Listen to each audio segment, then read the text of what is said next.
Well, welcome, my friends, to The Catholic Reason, a radio show produced by St. Michael Catholic Radio, based in Broken Arrow, Oklahoma, where we think through various claims made by the Catholic Church concerning issues of faith, morality, and sometimes culture, and provide reasons behind those claims. My name is Dr. Carlo Broussard. I'm a staff apologist and speaker for Catholic Answers, and a member of the Chancery Evangelization team here at the Diocese of Tulsa in eastern Oklahoma. The Catholic Reason airs locally here in Tulsa every Thursday from 4 to 5 p.m. on St. Michael Catholic Radio 94.9 and 102.9. But you may be listening on your own local Catholic radio station at a different time somewhere else in the country, because the Catholic Reason is now aired on other Catholic stations throughout the country. So if you're listening outside the Tulsa area, I just want to thank you for joining us today for the Catholic Reason. Just to let you know, you can download the show through whichever podcast platform you use by subscribing to the Eastern Oklahoma Catholic Podcast. That's Eastern Oklahoma Catholic Podcast. And you can also access the archived episodes of The Catholic Reason at my website, carlobroussard.com, under the audio tab. All right, so to kick things off for today's episode, consider that there's one thing that divides Catholics and some Protestants, and that is the understanding of justification, which is a theological term that's generally used to signify a Christian being in a right relationship with God, meaning he's no longer subject to condemnation on account of sin. That's basically what justification means, generally speaking. The Council of Trent taught that, quote, not only are we reputed, that is, considered righteous or just by God, but we are truly called and are just, receiving justice within us. The Council goes on to state, justification is not only the remission of sins, but also the sanctification and renewal of the interior man. For a Catholic, God reckons a believer to be at peace with him, i.e. justified, because he, that is God, by a sheer gratuitous gift, has brought about in the believer, through faith and charity, an interior state of righteousness, what we call sanctification. So that's the Catholic understanding of justification. This interior righteousness that serves as a ground in virtue of which we can be reckoned or said to be at peace with God, to be in a right relationship with him and thereby no longer subject to condemnation. Now, Protestants within the Reformed tradition, on the other hand, are known for making a rigorous distinction between justification and sanctification, in contrast to the Catholic view where justification and sanctification are synonymous. Rather, on this view, they argue that when a believer is saved or justified, what makes him stand righteous before God is merely, only, God declaring him to be so, not an interior state of righteousness or holiness. Interior righteousness, they argue, accompanies justification, but it is not the ground for being at peace with God. So here's an example from the late R.C. Sproul. He writes in his book, Faith Alone, The Evangelical Doctrine of Justification, the following, quote, it's not the change in our nature wrought by regeneration, Trent's justice within us, or even the faith that flows from it that is the ground of our justification, being declared justified. That remains solely the imputed righteousness of Christ. So notice, Sproul denies Trent's teaching that the interior righteousness is brought about by God is the ground in virtue of which we are justified. Rather, the ground in which we are justified is solely the imputed righteousness of Christ. That is to say, God imputes Christ's own righteousness to us and views us at peace with him on account of that righteousness. It's purely a crediting to our account, so to speak, the righteousness of Christ, in virtue of which we are now justified. Now, what Sproul is saying is that God considers Christ's righteousness as our own. That's what he means, the imputed righteousness of Christ, and thereby declares us just. And that's the only way we can consider ourselves just. Whatever interior change happens within us, a change from a state of ungodliness to a state of godliness, it plays no role in our justification on this reformed view. That interior change would be regeneration, which results in a state of sanctification, something that Protestants like Sproul see as essentially different from justification. So, on this account, we're justified only because God says so, right?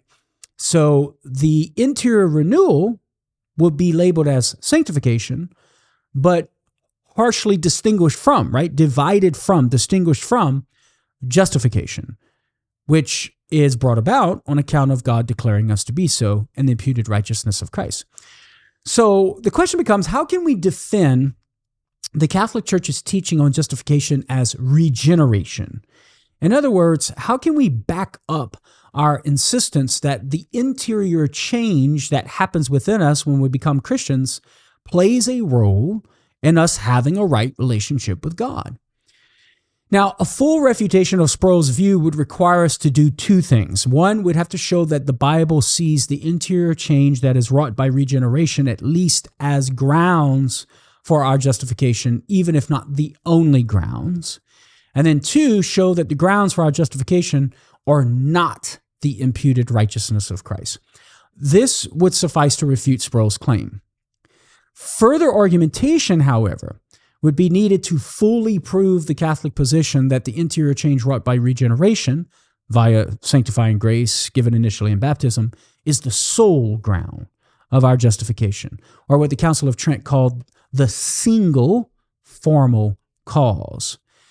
But due to the limited space and the time that we have for this episode, we're going to focus only on the first of the two parts of our refutation of Sproul's view, namely, giving biblical justification that our interior righteousness brought about by God initially through baptism serves as a ground, at least a ground, for our justification, for being in a right relationship with God.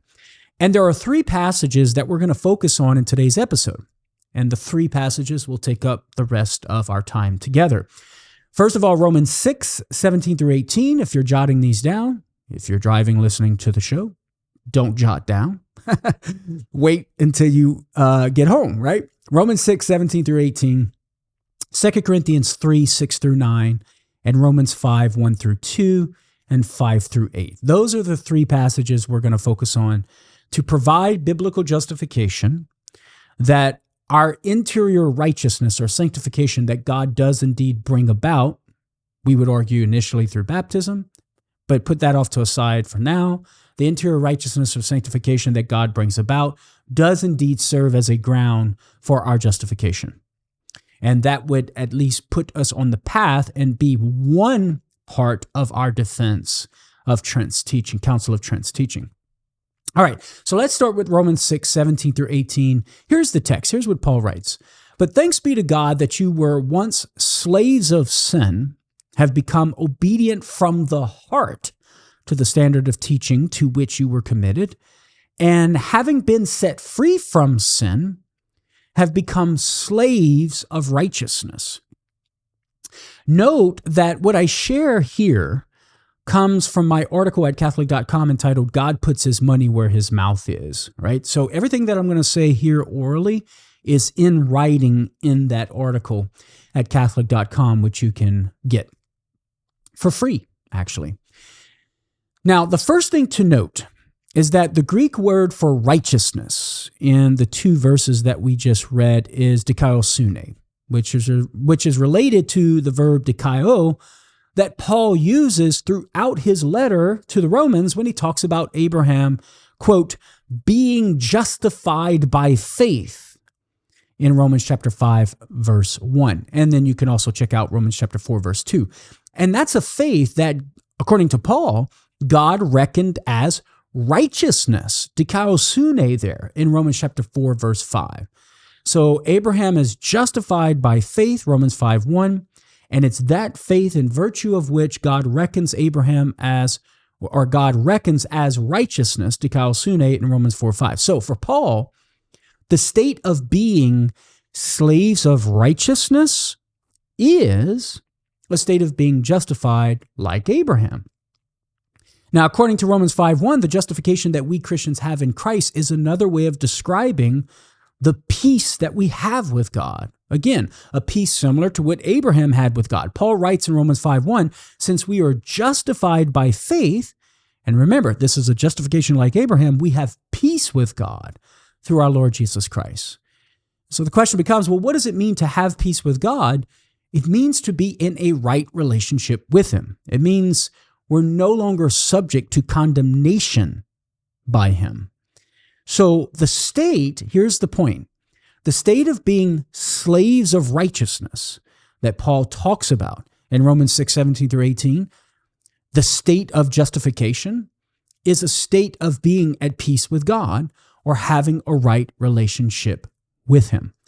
Now, that's a key component part to our argument here in appealing to Romans 6:17 through 18 to establish our interior righteousness as being a ground for our justification. This piece, this part, is that slaves of righteousness, a state of justification, is having peace with God. That's our first part. When we come back from on the other side of the break, we're going to contrast that state with the state of slavery to sin and thereby further our argument. So stay tuned. You're listening to The Catholic Reason. I'm Carlo Broussard. Talk to you on the other side. Well, welcome back, my friends, to The Catholic Reason, a radio production of St. Michael Catholic Radio based in Broken Arrow, Oklahoma. I'm Dr. Carlo Broussard, staff apologist and speaker for Catholic Answers, and a member of the Chancery Evangelization team at the Diocese of Tulsa in Eastern Oklahoma. So in today's episode, we're looking at a biblical justification for the Catholic belief that our interior righteousness that God brings about within us initially when we are saved serves as a ground for our justification. That's what we're talking about. And the first passage that we began to look at was Romans 6:17 through 18, where St. Paul talks about how we as Christians have become slaves of righteousness, right? Obedient from the heart. And before the break, we were zeroing in on Paul's comment that we are slaves of righteousness and pointing out how to be a slave of righteousness is to be in a state of justification, which is to be in a state of peace with God. That was our first part of the puzzle here. Now, the next thing to note about Romans 6:17 through 18 is that Paul describes two states, both of which are preceded by and contrasted with the state of slavery to sin. First, he speaks of becoming obedient from the heart as opposed to being slaves of sin. And then second, he speaks of slaves of righteousness who were set free from sin, which is to say his addressees went from being slaves of sin to being slaves of righteousness. Notice the juxtaposition there, right? So we have two states, obedient from the heart, slaves of righteousness, both of which are opposed to and contrasted with a state from sin, a state of sin. Obedient from the heart is contrasted with slaves of sin. Slaves of righteousness is contrasted with being set free from sin. Now, given this common denominator of slavery to sin for both of those two states of obedient from the heart and slaves of righteousness, it's reasonable to conclude that Paul is describing in two different ways the same state that is opposite of being a slave to sin. So you have the common denominator, the state of being a slave to sin, and then the opposing, juxtaposed, opposite state described in two ways, being a slave of righteousness and obedience from the heart. This being the case, Paul doesn't see a hard divide between the state of obedience from the heart and the state of slaves of righteousness. In fact, he conceives of those two states as one and the same. They're identical. To be a slave of righteousness, i.e., to be justified, to be at peace with God, is to be obedient from the heart. And to be obedient from the heart is to be a slave of righteousness, to be in a state of justification, to be in a state of being at peace with God. And so here's where the Catholic understanding of righteousness, the interior change wrought by God within us by regeneration, this is where it comes into play. Consider that obedience to God, or obedience from the heart, as Paul puts it, entails the mind and the will being rightly ordered to God's will, being disposed to believe as true what God says and to do what God commands. That's an interior state, a state that's constitutive of our very character, constitutes our very character. It's this interior state of the heart and mind, a state that God brings about within us by grace. It's not something that we bring about on our own.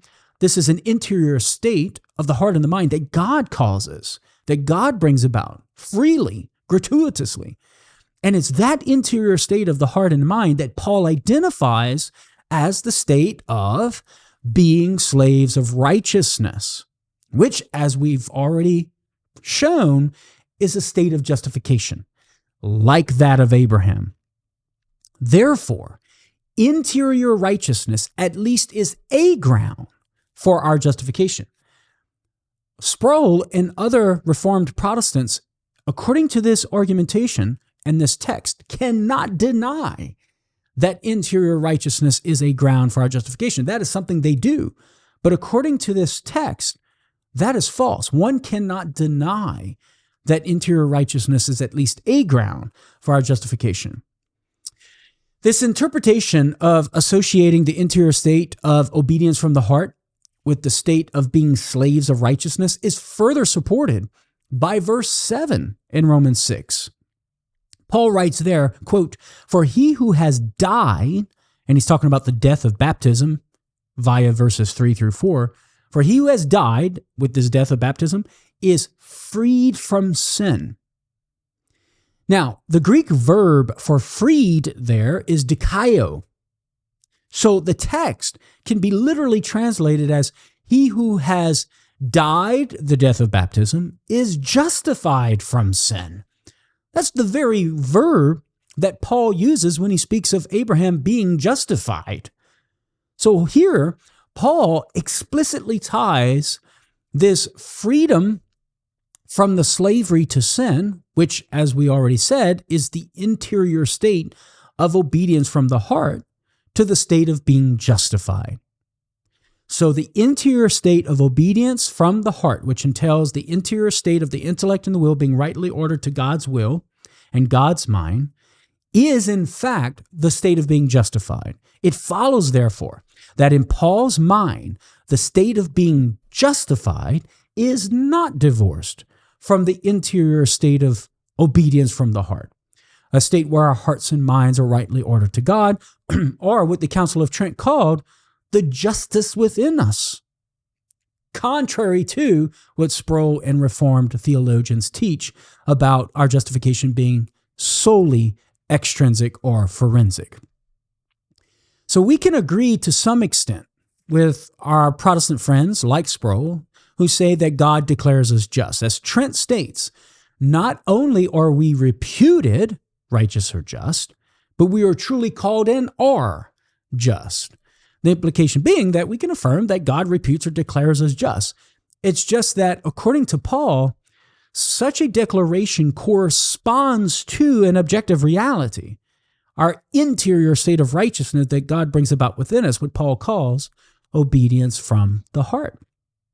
Again, as I already mentioned, it takes further argumentation to establish that the interior state of righteousness constituted by sanctifying grace is the only ground of our justification, or as the Council of Trent put it, the single formal cause. But at least we can say that Paul doesn't draw a hard divide between our state of being justified, being at peace with God, and thus having a right relationship with him, whereby we are no longer subject to condemnation, and our interior state of being rightly ordered to God in obedience. In fact, Paul conceives of them as the same, right? The state of justification, being at peace with God and no longer subject to condemnation, and our interior state of righteousness are one and the same in Paul's mind. And if that's how Paul conceives of justification, well then, so should we. So that concludes our reflection on Romans 6, 17 through 18. I think that is a great text that, when read carefully in light of what Paul says elsewhere about justification, akin to the justification of Abraham, we can conclude that we have biblical justification for the Catholic belief that our interior righteousness serves as a ground for our justification. Okay, so the next biblical passage that we can turn to is 2 Corinthians chapter 3, verses 1 through 9. Now, again, if you're interested in the written version of what I'm going to say here for 2 Corinthians 3, 1 through 9, you can check out my article at Catholic.com, How God Cured Israel's Heart Disease. And I must say that I'm pulling from other resources and Catholic biblical scholars who have commented on this passage as well. So what I share in my article and what I share here is nothing new under the sun. Other Catholic biblical scholars have utilized this text to show how our interior righteousness grounds our justification. So I can't claim anything here. And even with regard to Romans chapter 6, particularly verse 7, and being justified from sin, Jimmy Akin has written some stuff on that as well. Jimmy Akin being my colleague and senior apologist at Catholic Answers.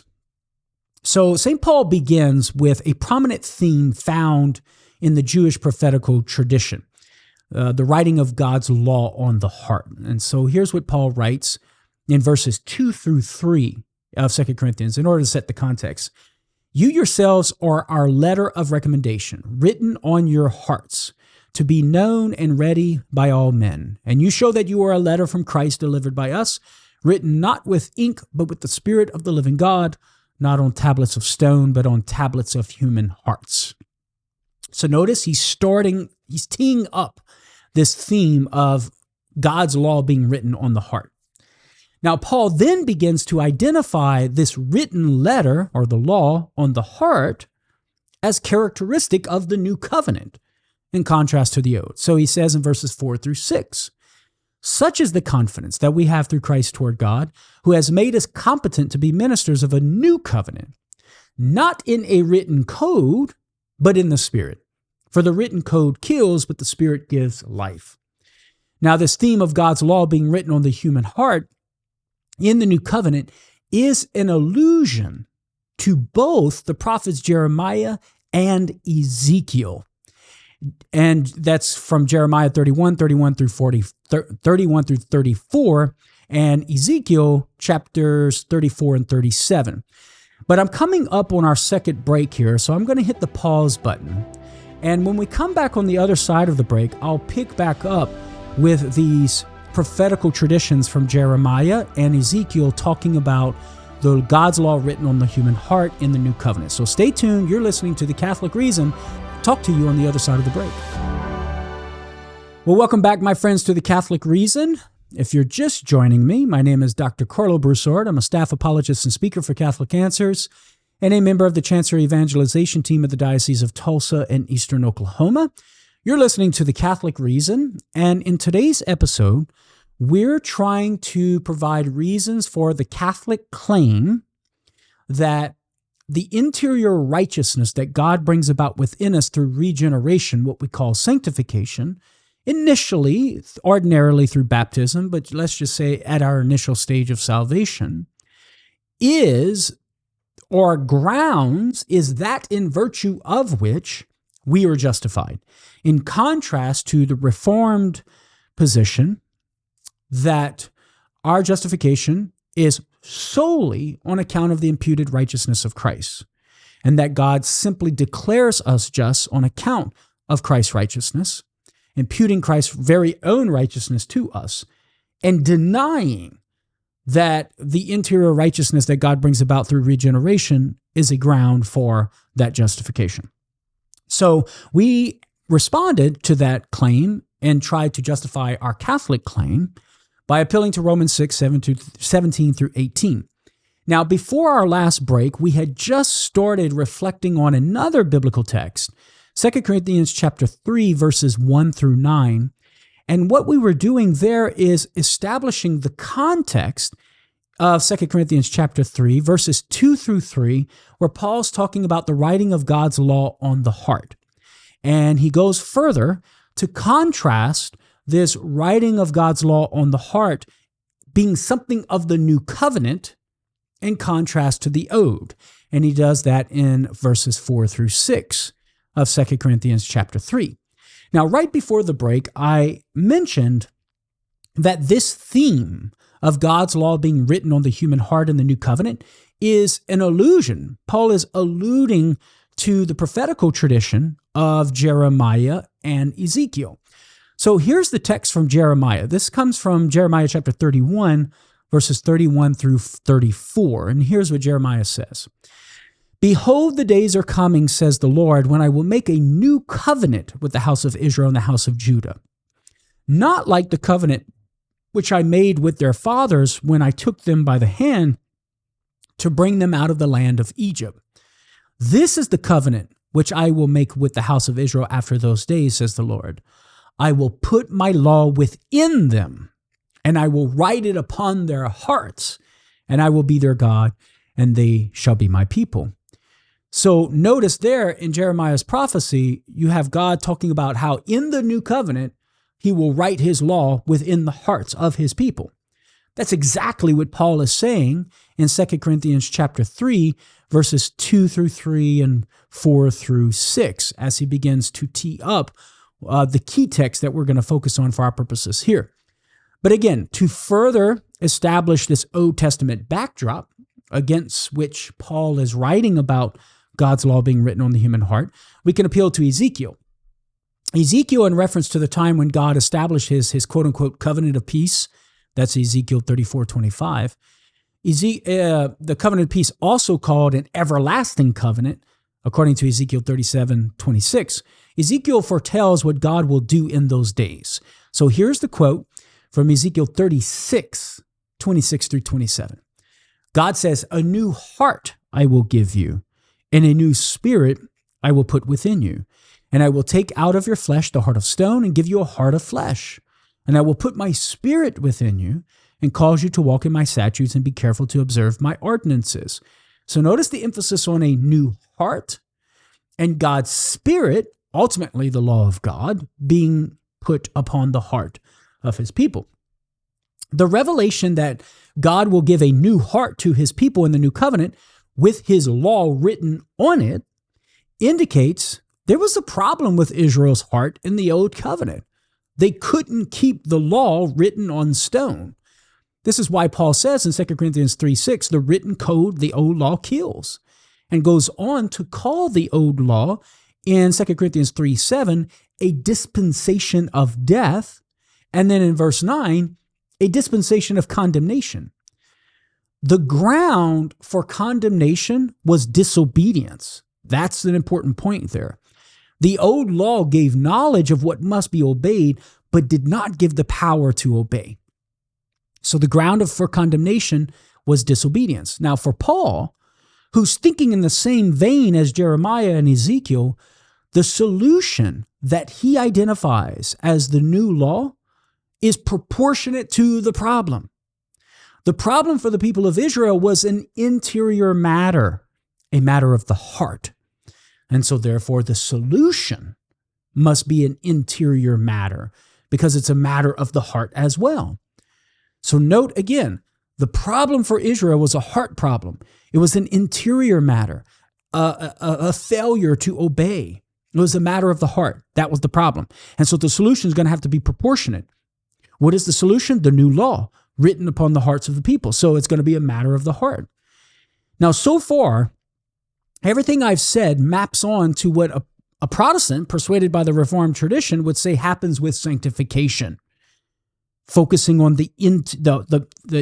focusing on the interior aspect of things, where you have it being a matter of the heart and the transformation of the heart and the new heart. Those of the Reformed tradition would say that's sanctification. So the trick now is to connect the interior transformation that Paul speaks of in 2 Corinthians chapter 3, that which is a matter of the heart, the new law written on the heart, to connect that with justification. And here's how we do it. The key is found in verses 7 through 9. Here's what Paul writes. Now, if the dispensation of death, carved in letters on stone, came with such splendor that the Israelites could not look at Moses' face because of its brightness, fading as this was, will not the dispensation of the Spirit be attended with greater splendor? For if there was a splendor in the dispensation of condemnation, the old law, the old covenant, the dispensation of righteousness must far exceed it in splendor. Indeed, in this case, what once had splendor has come to have no splendor at all, because of the splendor that surpasses it. Notice that Paul calls the new law the dispensation of righteousness and contrasts it with the old law, which he calls the dispensation of death in verse 7 and the dispensation of condemnation in verse 9. Now check it out. The Greek word for righteousness is dikaiosune. And of course, as we've mentioned already, that's related to the verb dikaio, which means to justify or to make righteous, to declare righteous. These are the words Paul uses when he explicates his doctrine of justification in his letter to the Romans. Romans 3:28, for we hold that a man is justified, right? Dikaiosune is being used there, or dikaio is being used there, by faith apart from works of law. Romans 4:5, to one who does not work but trust him who justifies the ungodly, his faith is reckoned as righteousness, dikaiosunen. This contrast shows that Paul views the result of the old law as the opposite of righteousness, i.e., unrighteousness.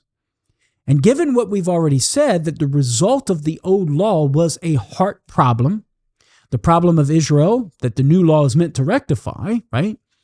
It follows that the people's unrighteousness under the old law was something interior. It was a matter of the heart. The ground for the legal act of condemnation, therefore, was the Israelites' interior state of unrighteousness brought about through disobedience. Now, for Paul, the interior transformation that the new dispensation brings with God's law written on man's heart is the proportionate solution to the problem of unrighteousness characteristic of Israel under the old law. This is why Paul calls the new law a dispensation of righteousness. Again, dikaiosune. Since the unrighteousness of Israel under the old law was something interior, a matter of the heart, and the righteousness that the new law written on the heart brings is intended by God to rectify that unrighteousness and make God's people no longer subject to condemnation, well, then it follows that the righteousness that the new law brings about is an interior righteousness, a matter of the heart.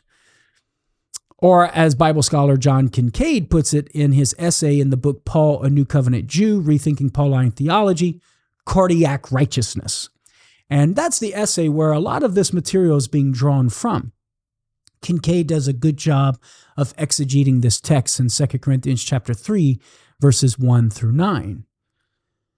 For Paul, therefore, the ground for no longer being condemned, or to put it differently, the ground for being justified is the believer's, to use Kincaid's phraseology, cardiac righteousness, an interior state of righteousness that brings about in his soul, that God brings about in his soul.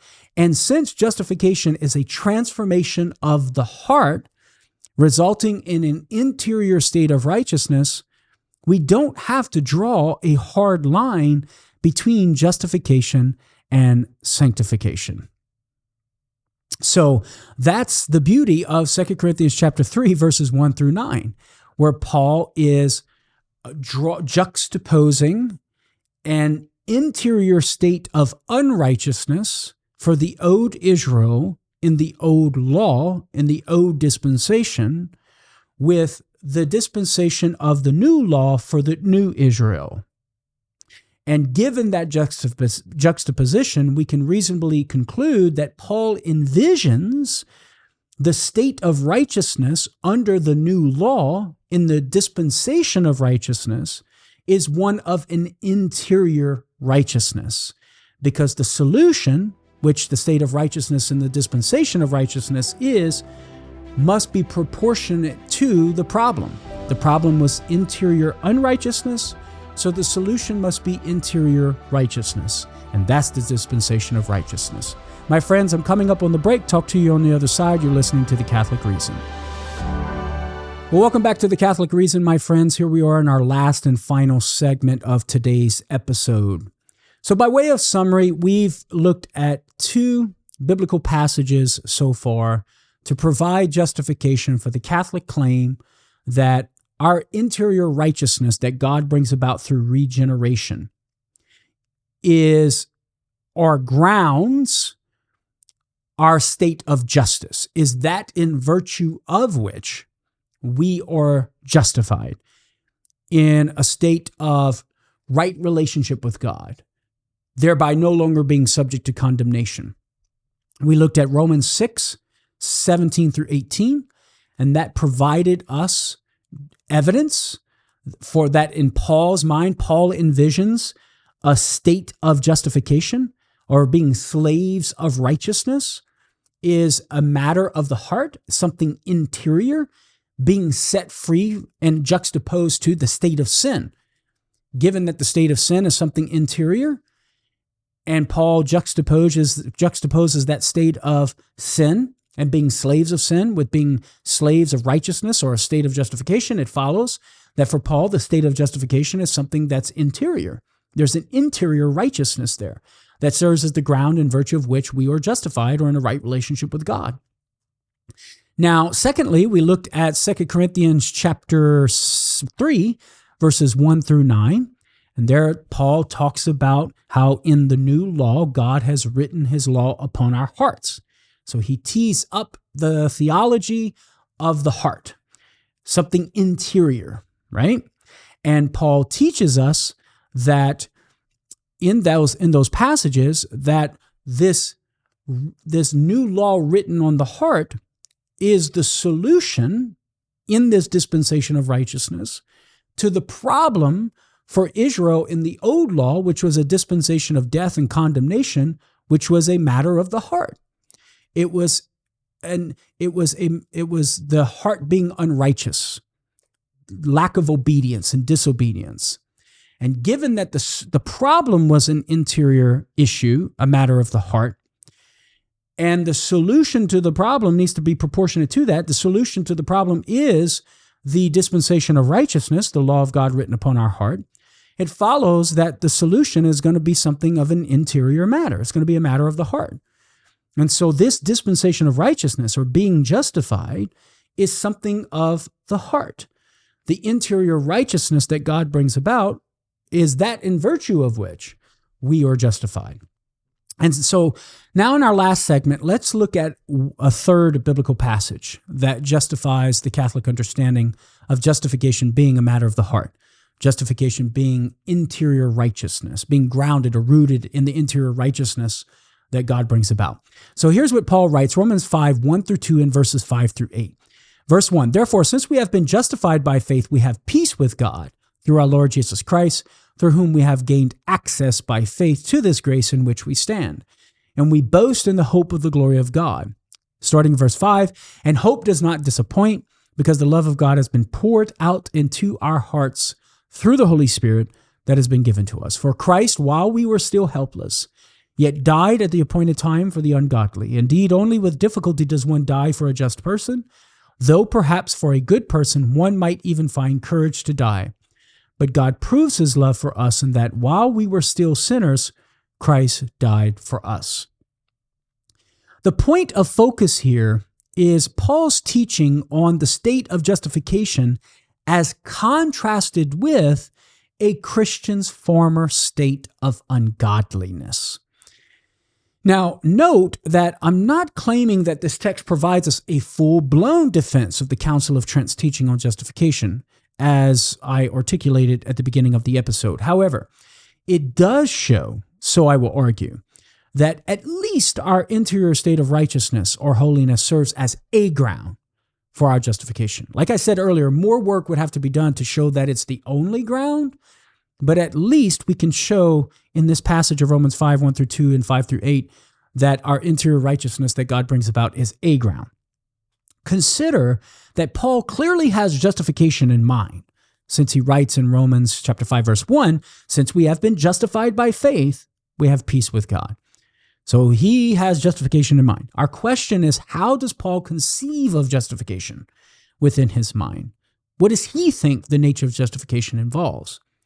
Well, let's start with Paul's juxtaposition of what he calls the ungodly state in verse 6, or being sinners in verse 8, and the state of having God's love poured into our hearts there in verse 5.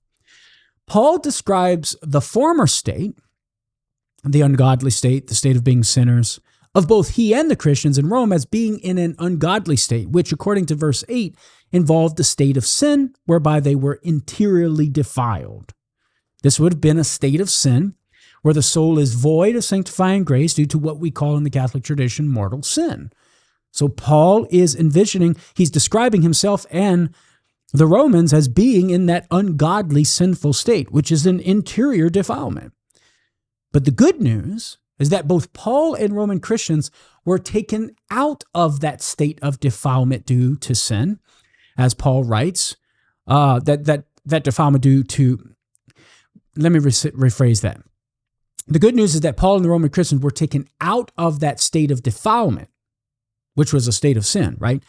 And they're taking out of that state of defilement due to, as Paul writes, the love of God that has been poured out into our hearts through the Holy Spirit that has been given to us, there in verse 5. So notice, because the love of God has been poured forth in their heart, they have been taken out of the state of defilement or the state of ungodliness or the state of sin. Now, the heart, remember, Paul says the love of God has been poured forth into our hearts. The heart in the Bible signifies the interior core of the person. So for Paul, the state opposite of being in an ungodly state is one of interiority. It's something within us. And that interior state is having the love of God within us, which makes us interiorly holy. Now, what's interesting is that Paul also identifies the state opposite of an ungodly state as the state of being justified. Again, he acknowledges that he and the Christians in Rome have been justified in verse 1 of Romans 5, but he juxtaposes that state of justification with their former state of being ungodly. Here's what he writes in verses 7 through 8 of Romans 5. Indeed, only with difficulty does one die for a just person, though perhaps for a good person one might even find courage to die. But God proves his love for us in that while we were sinners, Christ died for us. Notice the juxtaposition between being sinners and the just person. Paul is saying that when they were in an ungodly state, which is a sinful state, they were not just. The implication here is that since they're no longer in that ungodly state, they are now just. So for Paul, the state opposite of being in a state of ungodliness is a state of being justified. But he describes that same single state as having the love of God within our hearts, thereby indicating that Paul conceives our state of justification as being constituted by God's love within our hearts. And since having God's love in our hearts constitutes an interior holiness, well, then it follows that Paul conceives of justification as involving a state of interior holiness. So just to summarize that, in this text of Romans 5, 1 through 2 and 5 through 8, Paul is juxtaposing two states. One state is an ungodly state, which he identifies as a state of sin.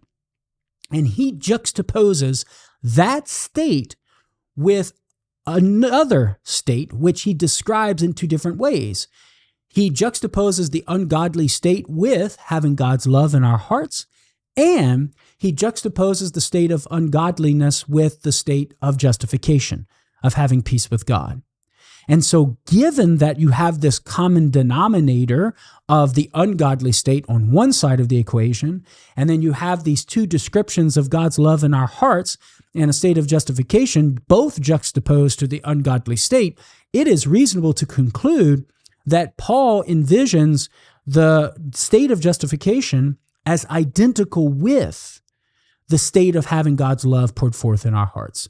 And this at least proves false the idea that justification does not involve an interior state of holiness. And concerning the church's teaching on this, it at least shows that our interior state of holiness, having sanctifying grace in our souls, is a ground for our justification. Again, more work would have to be done in order to show that it's the only ground or the sole formal cause of our justification, but that's for another time. But at least we can see here that it is contrary to the Bible to reject or deny our interior state of holiness as being involved in our justification. We can affirm that our justification involves our interior state of holiness that God brings about via sanctifying grace. And so, friends, this brings us to the end of this week's episode of The Catholic Reason. Our claim, again, is that the Bible teaches that at least a ground for our justification is a state of interior righteousness that God brings about. And we supported this claim with three passages: Romans 6, 17 through 18, 2 Corinthians 3, 6 through 9, and Romans 5, 1 through 2, and 5 through 8. The Catholic claim, therefore, stands as biblically justified. Friends, thank you so much for listening to The Catholic Reason. Again, a production of St. Michael Catholic Radio, based here in Broken Arrow, Oklahoma. You can download the show through whichever podcast platform that you use by subscribing to the Eastern Oklahoma Catholic Podcast. You can also access the archived episodes at my website, carlobroussard.com, under the audio tab. If you'd like to submit a question for me to answer on the air in future episodes, you can do so by emailing me at carlo@stmichaelradio.com. That's carlo@stmichaelradio.com. Friends, I invite you to join me again next week for The Catholic Reason as we continue looking at Catholic claims and the reasons behind them. Tell a friend. I'll talk to you then. God bless.